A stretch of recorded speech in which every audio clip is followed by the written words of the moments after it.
Welcome back, everyone, to the Bears Travel Plays YouTube channel. Today is Tuesday, October 22nd, and I'm going to be breaking down some weekday college football picks. We have two total games on the slate. Only going to be breaking down one of them, Sam Houston going up against Florida International.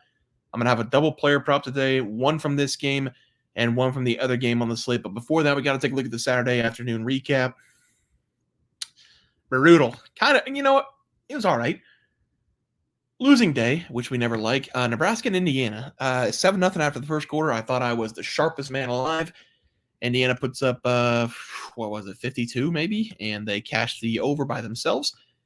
Tennessee +3, outright against Alabama. Looked like the old Tennessee in the first half, 7-0. Then they came out, ran the ball every single play with Dylan Sampson, took the game outright. Michigan -4. This is on me, hand up. I did not see the uniforms for Illinois before I took the game. If I would have known that they were going to be wearing those uniforms and that helmet, I would have took Illinois. Texas -5. I am in the majority on this one. I think not a whole lot of people took Georgia with the points. Even fewer people took Georgia on the money line. So I don't feel horrible about this play. I thought Texas was the better team, but Georgia basically did what Alabama did to them in the first half. They did that to Texas. Switching quarterbacks after the first quarter is insane work by Texas there. Manning didn't look any better. Turned the ball over on the second or third snap of the game. So Texas did not look good. Georgia looked great. And now I know nothing about either of these teams because I said Georgia was dead. I said Texas was the best. Now I have no idea. So that's going to be fun going down towards the end of the season. Also,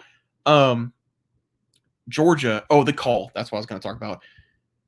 The fans throwing the beer bottles and the water bottles on the field, and then the refs making the call after 5 minutes. Not entirely sure if that's even legal what they did. So hopefully someone is fired from that crew. Also, that was a horribly refereed game in the first place. Like, they missed a Georgia touchdown. They missed multiple plays. I'm done talking about that game. Missouri, they finally got the job done against Auburn -3.5. Took a while. 14 points late in the fourth quarter, but that's just what Auburn's been doing all season long. They have double-digit leads in the fourth quarter. They find a way to blow it. JMU, Georgia Southern, over 58. JMU looked horrible. Georgia Southern did their part. I think they scored 28 points, but JMU only put up 14. Baylor and Texas Tech. Baylor almost put up 55 themselves, but that one went way over.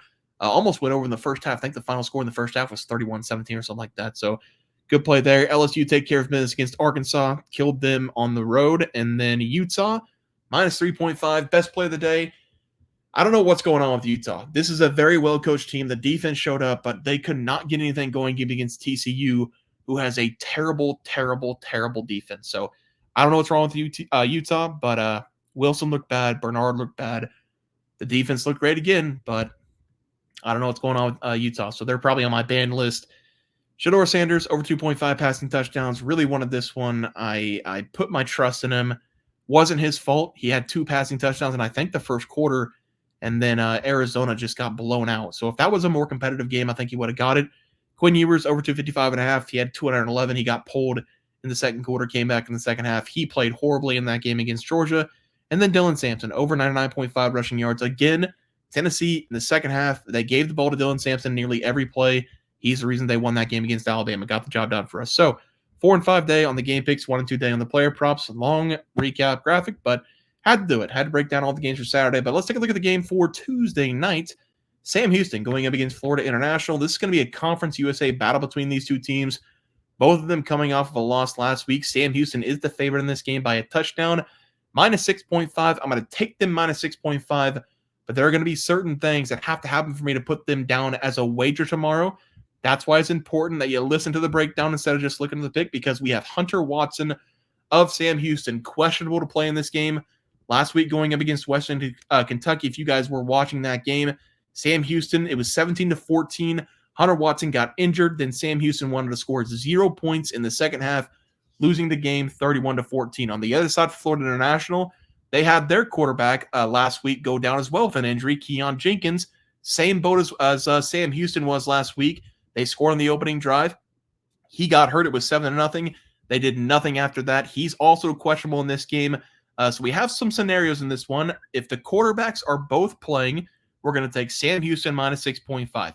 If Watson is playing, Jenkins is not playing for FIU, I will take Sam Houston, whatever the spread is, because if that's the case, it's most likely going to be towards 10 points whenever that line finally stops. And then if Keon Jenkins is playing and Hunter Watson is out, I'm going to take FIU on the money line to win the game outright. So a lot of things up in the air for this game. We have to take this right before the kickoff because I don't know what's going to happen. I don't know what's going to be the final outcome for these quarterbacks, but they're so important in this game because they're the best players for both teams. The backups last week for both these teams, they did absolutely nothing. So we're just going to have to sit and wait for this one. I do think Sam Houston, if neither of these quarterbacks do play, I think they're going to win the game outright, even though both quarterbacks out. They do love the ground and pound the ball. I think that's in favor of them in this game if both quarterbacks sit out. If Jenkins is out for FIU, that's basically the entire team. They've got Eric Rivers on the outside. He's a really good wide receiver, but if he has nobody throwing him the ball, it's going to be tough for him to get going. So this is going to be a wait-and-see game, but for right now, Hunter Watson playing. It looks like he's probably going to play. Head coach came out and said he's trending up. With that being said, head coach saying that, give me Sam Houston minus 6.5 for right now. Let's go look at the player props. And for the player props, we're going to take Hunter Watson, the quarterback for Sam Houston. Anytime touchdown has to play. It looks like it's muscle cramps or muscle strains. They keep saying he's going to the chiropractor for treatment. So doesn't seem like it's that serious going to the chiropractor. That usually means like you have something out of place or a muscle strain or something along those lines, if I'm not mistaken. You go to the chiropractor, they pop your back, then you can walk straighter. That's what I've been accustomed to my entire life whenever I go to the chiropractor, so that's what I think it is. But I'm hoping Hunter Watson does go in this game. He's the best player on this team. He's a dual-threat quarterback. He's up there with the Diego Pavias of the world. I know it's insane to say that, but he's just as good as Diego Pavia, I think. He reminds me a lot of him. He can throw the ball. He can run the ball, and he doesn't just run the ball like a quarterback. He runs the ball like a running back. On the season, he has nearly 1,000 passing yards, 9 passing touchdowns, but on the ground, this guy already has 91 carries, 407 yards, 4 scores, and they really changed up the offense about 4 games into the season. So he did all that over the last 4 games, basically. This play is going to be plus money. I'm going to take it because he did look incredible against West Kentucky in that first quarter. He went 6 of 9 passing, 128 yards, 2 passing touchdowns, and 37 yards on the ground in basically a quarter and a half.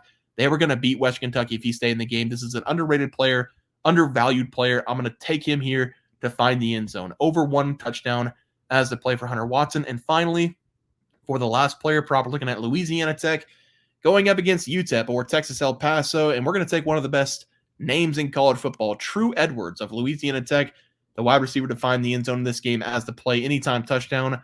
A double anytime touchdown play for me. Usually I go away from anytime touchdowns because the yards in these games have been set so low. But now we're seeing these consecutive games in conference play in the weekdays, and the books are starting to get better on these lines. It was really fun whenever we had like an Eric Rivers at 54.5 receiving yards in the first week of these conference battles. But that is no more. I do think we're going to get a lot of value in this play, though, because looking at Louisiana Tech, they don't have a lot of skill players, but this guy Edwards, he's a baller. For starters, I should mention that UTEP last week, they got their first win of the season, and it felt like it's their first win in about 70 years for that program. But they did that against FIU because FIU lost Keon Jenkins, which I talked about. So UTEP's coming into this game with a lot of confidence, but that's going to be vanished pretty quickly with Edwards on the field. UTEP on the season, they're giving up nearly 430 yards per game, and through the secondary, they're giving up 222.3 yards per game. Edwards is coming off a 9-catch, 110-yard game against New Mexico State with 2 touchdowns in that one. And I would put New Mexico State right alongside UTEP as the 2 worst teams in this conference. Somehow, both these teams got a win last week, UTEP and New Mexico State. But I expect Edwards to have a big day in this one. He's coming off a back-to-back 100-plus yard receiving day and a back-to-back games of finding the end zone for Louisiana Tech. I'll take him here to score a touchdown. Over 0.5 touchdowns as the play for him. Let's go on to the recap graphic. Remember, Sam Houston minus 6.5 if both quarterbacks play. Sam Houston minus 6.5 if Hunter Watson plays. FIU on the money line if Keon Jenkins plays and Watson does not. So make sure you're staying up to date on those quarterback plays. Hunter Watson, anytime touchdown. Hopefully he does play, or else that one's just going to be voided. And then True Edwards, anytime touchdown, going up against UTEP as the final play there. Guys, that's going to do it for the NCAA football plays and props for Tuesday, October 22nd slate of games. If you guys enjoy the content, please sure to drop a like on this video and subscribe to the channel below. See you guys next video, and thanks for watching.